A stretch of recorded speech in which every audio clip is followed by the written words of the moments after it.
Welcome to Hot Hero Sandwich with LeVar Burton, Stockard Channing, Michael Learned, and McLean Stevenson.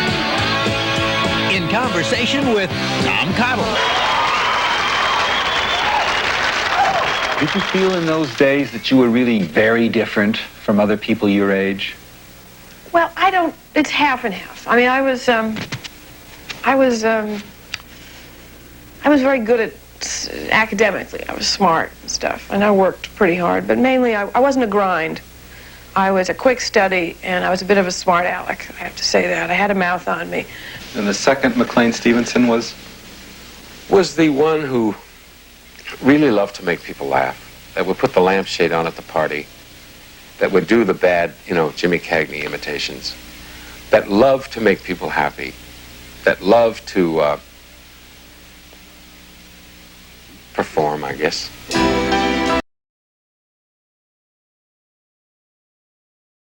Were there any dreams as a boy that recurred?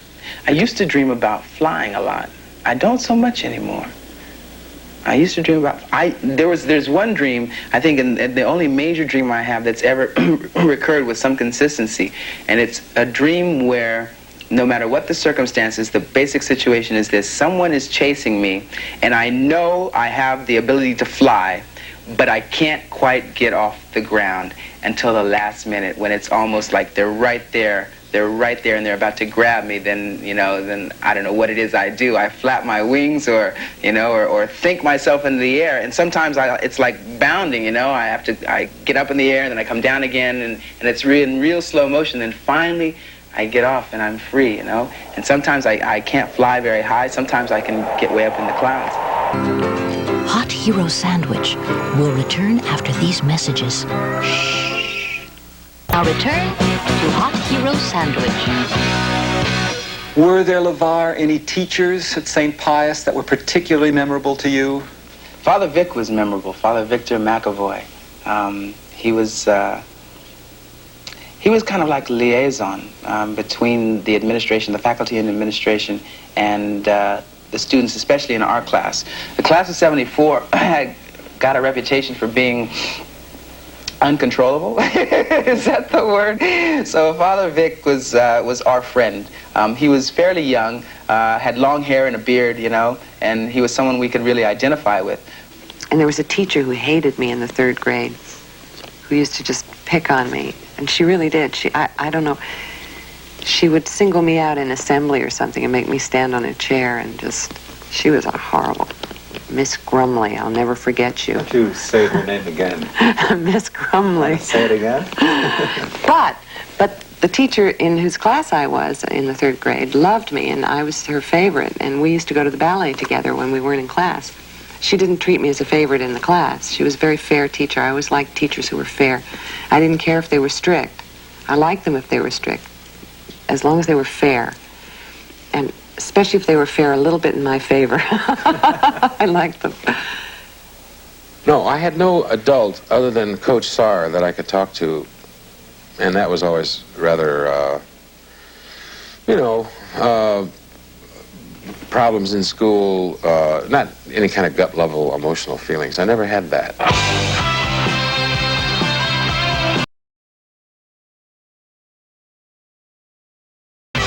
The dances were always like the winter whirl or the snowflake ball, and you got the bad gardenia that turned brown by about 11. And at those dances, just the smell of gardenias, now I can't stand them, okay? And between the Menon's aftershave and the Old Spice, I mean, it was an incredible smell. And I remember at this dance leaving the only hotel with about 8 feet of toilet paper stuck to my shoe, and walking from the hotel entrance through the foyer in this white tux with Ellen Ryan out to the car, and realizing that I had toilet paper stuck on my shoe. So I'd just been in and put about 4 gallons of Kreml on the hair. And I don't think I was ever as embarrassed in my life.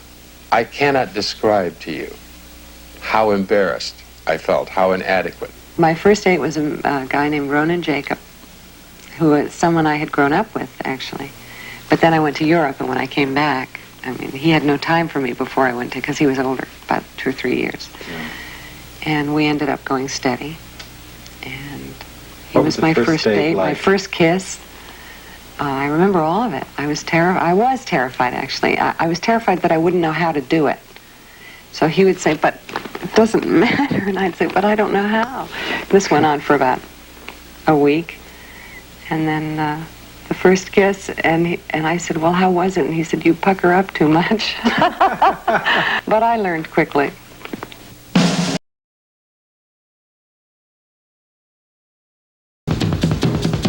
I played basketball on a team that lost 51 games and won 3, but was possibly the best-dressed and best-looking team in the Big Ten. I was a secretive kid. I read a lot. I used to fantasize a lot in my rooms. I loved to dance as a kid. I read more, you know, than anything else. Like, I was the kind of kid that liked to stay indoors and read. I remember playing dodgeball. Ever played dodgeball? Or only girls play dodgeball, I don't know. And you get in a circle and people get in the middle and you take this big sort of volleyball thing and you throw it at them and you try to hit the people in the middle. And I remember Pam Brooks, if you're out there, Pam, don't forget this. Pam Brooks, one night, it was about 4 in the afternoon, a cold winter day in New York, you know, on the roof, in the big cage on top of the roof and stuff. And we're playing dodgeball, and I got the ball, go, Susan, go, go. And I got the ball, and I went, oh my heart, and it went like this, and it went, and Pam Brooks went, bouncy, bouncy, bouncy. And I was so, because I always wanted to be this great athlete, and I never was. I couldn't hit things with darts. I couldn't do nothing like that.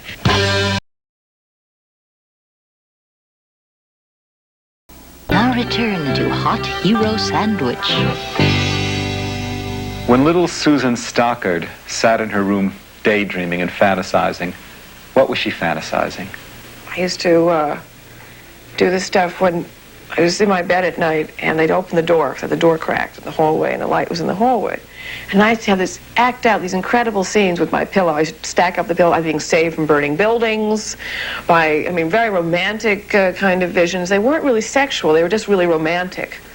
And God forbid someone should come down the hallway when I was in some contortion, supposedly being carried out of a burning building at the age of 6. I mean, by a pillow. You know, by a pillow. I mean, and they said, what are you doing in there? And I said, nothing, nothing.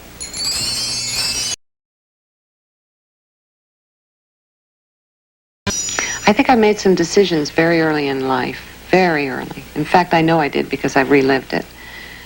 I think I made a decision somewhere that I was not lovable as a child. And I think that was my decision that I made. I don't know why, but I did. And I think that was what my eternal cry was as a little girl and as a young adolescent. And I was very much caught up in the fantasy world. I mean, my whole life was trying to be somebody I wasn't, trying to please.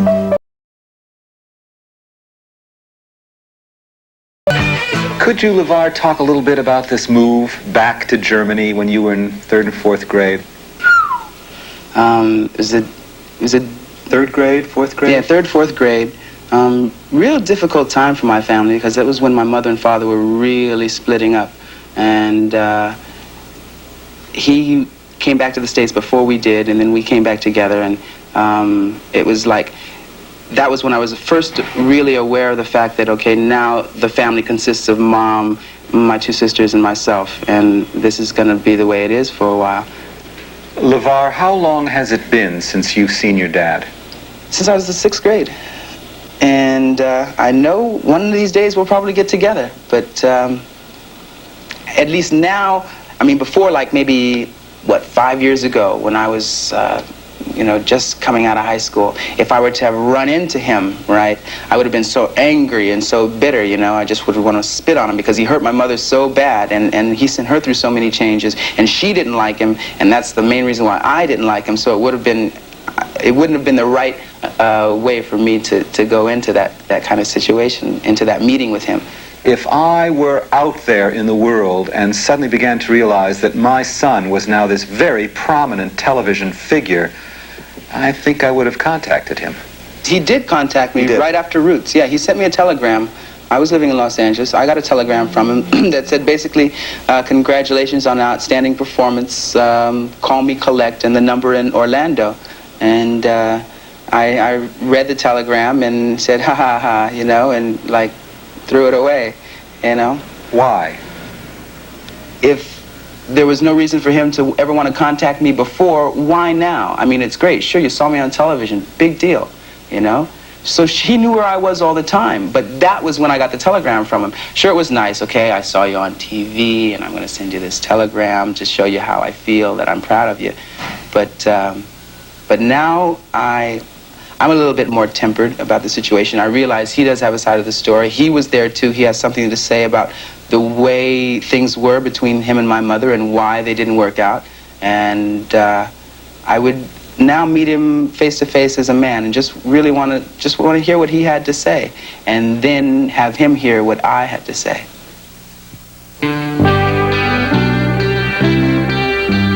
Hot Hero Sandwich will return after these messages. We now return to Hot Hero Sandwich. I knew I had a great capacity for loving someone, but who was it out there who was going to love me, who was going to accept me and want me? I had this tremendous want, this desire, this need, and there was no one there to respond to it. And so I was really filled with doubts, you know, would I ever find someone, you know? Really, would I ever? What did the boys think about you? Well, I think I was quite popular, but I never thought I was.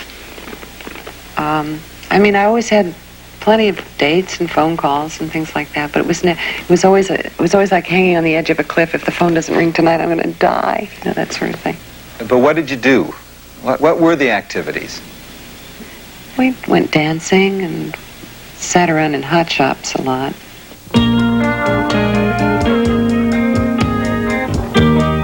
Was there, LeVar, ever a feeling of fearing girls? No, because I mean, in my life, I've always been associated with, I was raised with very strong, smart women. And I mean, I know the toughest, you know? So women don't intimidate me at all. Not a bit. I really enjoy them. I enjoy them as human beings. They see things about life and through eyes that men don't.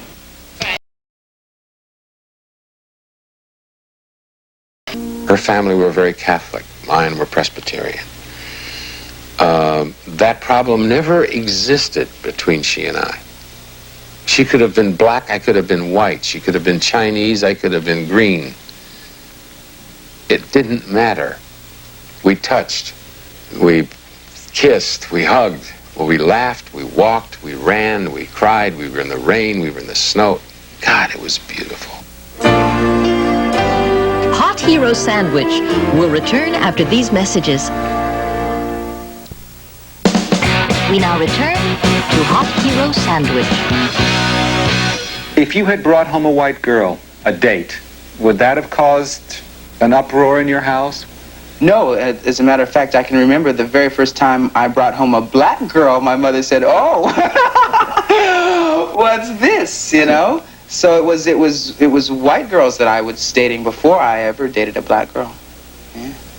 But no one ever said, how come you were doing this or not doing that, or no. Trouble from guys would give you trouble? No, see, because I grew up in you know, like, in such a liberal atmosphere. No. I mean, I never got it to my face now. And who knows what the neighbors down the block were saying. But it didn't come back to me directly.